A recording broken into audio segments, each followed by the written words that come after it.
जब आप हिस्ट्री की किताब में पढ़ते हो ना कि हमारा देश भारत देश इतना महान देश, इसको कुछ चंद अंग्रेज़ों ने 200 साल तक गुलाम बना के रखा था, तो समझ में नहीं आता अरे इतना बड़ा देश, इतना शक्तिशाली देश। जब अंग्रेज़ आए थे तो हमारा तो बहुत बोलबाला था पूरी दुनिया में, बहुत पैसे वाला देश था, सब कुछ था यहाँ पे।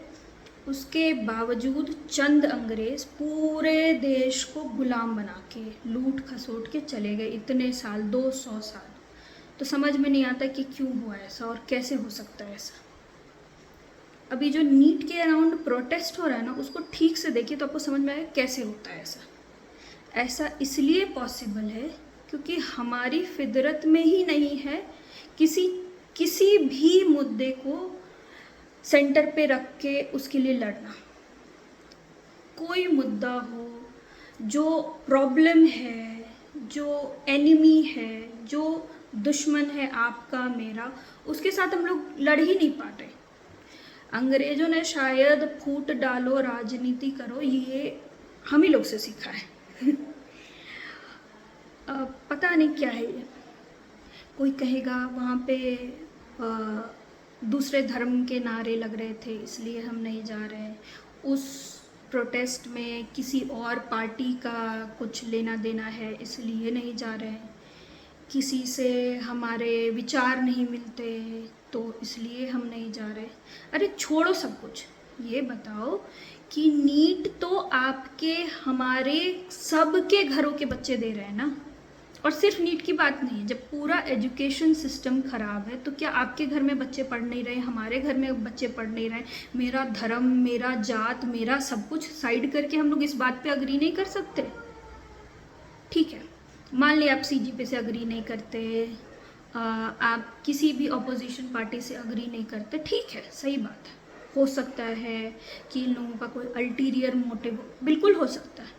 लेकिन क्या आपके घर में नीट के बच्चे नहीं हैं? आपके घर में पढ़ने लिखने वाले बच्चे नहीं हैं या होंगे ही नहीं फ्यूचर में? आपको एजुकेशन सिस्टम में जो इतने होल्स है कि पेपर पे पेपर लीक हुए जा रहा है, उसके खिलाफ नहीं बोलना है? कल के हमारे जो बच्चे हैं उनका फ्यूचर का क्या? कौन है जो सीजीपी के अलावा इस बात को नेशनल मुद्दा बना रहा है? नहीं बना रहा है ना। तो हम लोगों को अभी सीजीपी का सारा चीज़ भूल करके इस एक मुद्दे पे तो सपोर्ट करना चाहिए, नहीं करना चाहिए। नहीं करेंगे तो क्या होगा? कल कोई दूसरा पेपर लीक होगा, उसके बाद कुछ और लीक होगा, कल परसों सीबीएसई, हो सकता है किंडरगार्टन का पेपर भी लीक होना लगे, क्योंकि 10वीं 12वीं का तो लीक हुए जा रहा है।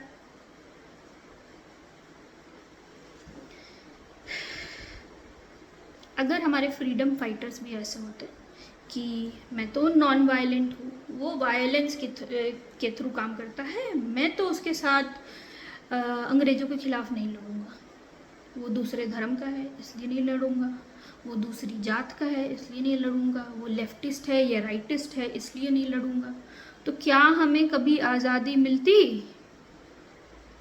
आज़ादी की लड़ाई के बारे में पढ़िए, लाख डिफरेंसेस थे लोगों के बीच में, लेकिन फिर भी लोग साथ खड़े होकर गलत के खिलाफ लड़ रहे थे और इसीलिए आज आप और हम आज़ाद हैं।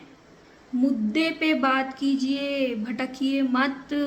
सारे नेता एक जैसे होते हैं। आपको लगता है कि कोई अच्छा है क्योंकि आप जो है सिर्फ अच्छा देख रहे हैं, रंगीन चश्मे पहन के बैठे हैं।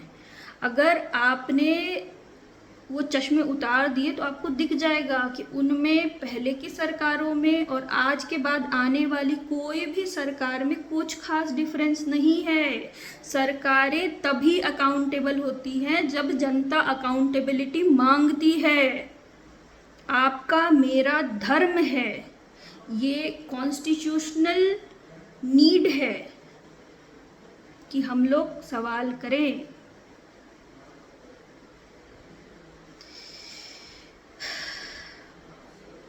बस